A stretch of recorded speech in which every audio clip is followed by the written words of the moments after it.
People hear about personal finance in lots and lots of different ways. You're listening to this radio show. Maybe you've gone to hear a guest speaker. Maybe you are someone who talks to a financial advisor regularly, or you've got a family member who knows lots about money.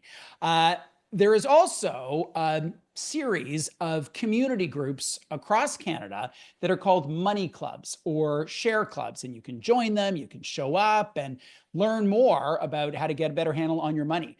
We're going to talk more about money clubs or share clubs with Peter MacLean. He is a member of the Ottawa Share Club. He's on their executive committee, and he joins us today from Ottawa. Hello, Peter. Hello, Bruce. Good to hear from you. Thanks very much for asking us. It is my pleasure. What is a share club? How do you define it?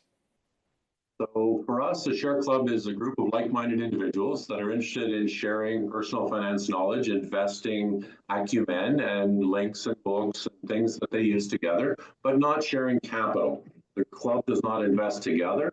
They invest in each other in terms of skill and shared experiences.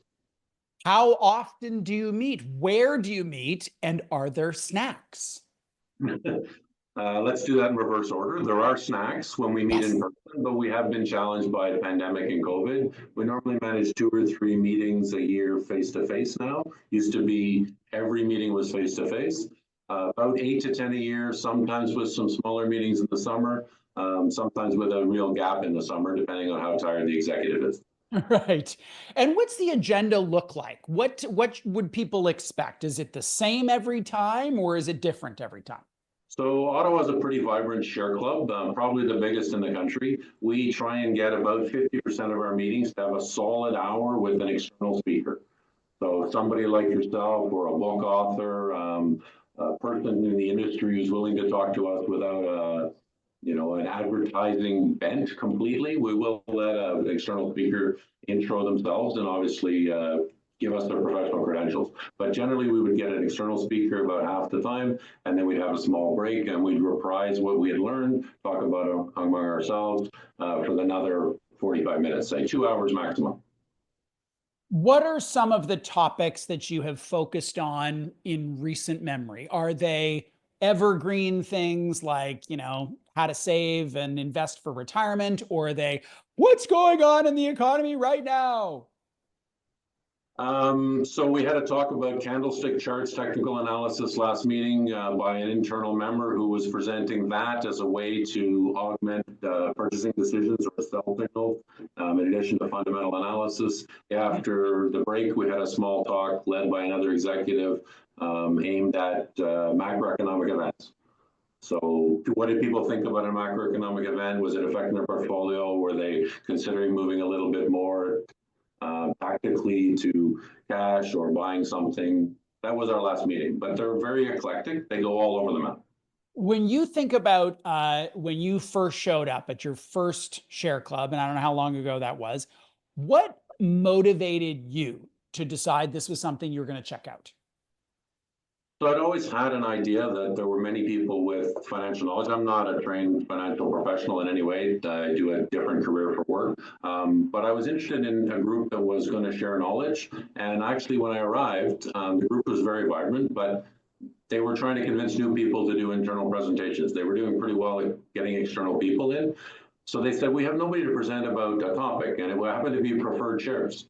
And I was like, I don't buy preferred shares, but I'm willing to investigate and tell you what I know in 2 meetings. So then I wrote a presentation and did a presentation a couple of months later on, various types of preferred shares, to retractable, rating reset rate or perpetual, and the different types. So that was what we did. And then in general, we'd go back and forth with those that were interested to build presentation material.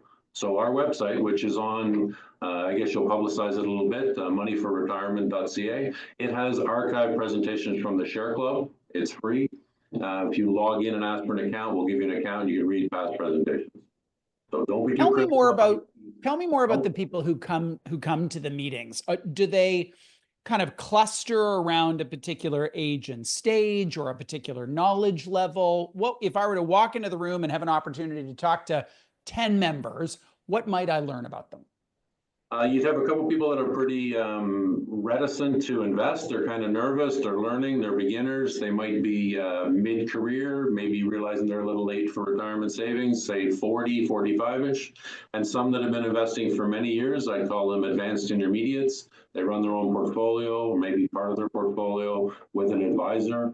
And there may be, early retirement that could be a little younger than you'd expect in Canada when they're a government town. It could be, a little later, say 65, 70. So there's a mix, but it's not, we don't get the 20-year-olds who are worried about investing. They tend to be online and not finding share clubs, which is a depressing thought for me. Sure. One of the objections that I hear a lot, we lead financial coaching programs, I'm obviously out talking about money all the time, is that people get very stressed about the idea of talking about anything personal, like their numbers or their personal challenges. How do you address that concern for people who are like, oh, it sounds interesting, I could learn something, but are they going to ask me something that I'm not going to feel comfortable sharing? So generally, no. They're asking in general, like, have you been moving a portfolio to a little more cash? And we talk in percentages. So somebody with a small portfolio, somebody with a large, will be going back and forth about their idea of going to 10% cash, but we don't know if that's $5,000 or 50,000. So it doesn't mean anything to us, and we don't typically share that. If we get talking about like a personal financial topic that's not pure investing, like let's say mortgage renewal or how to use a broker, insurance, trade-offs, things like that, then people will get a little more specific, but it's all non-attributional when we post anything on the website. So it's pretty good for sharing. And then if you're in person, you can have a sidebar with a couple of people and it's not the group of 20, 30, 50.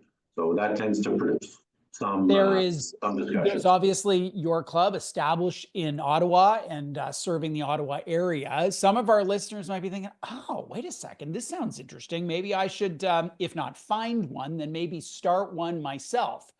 How would they go about doing that?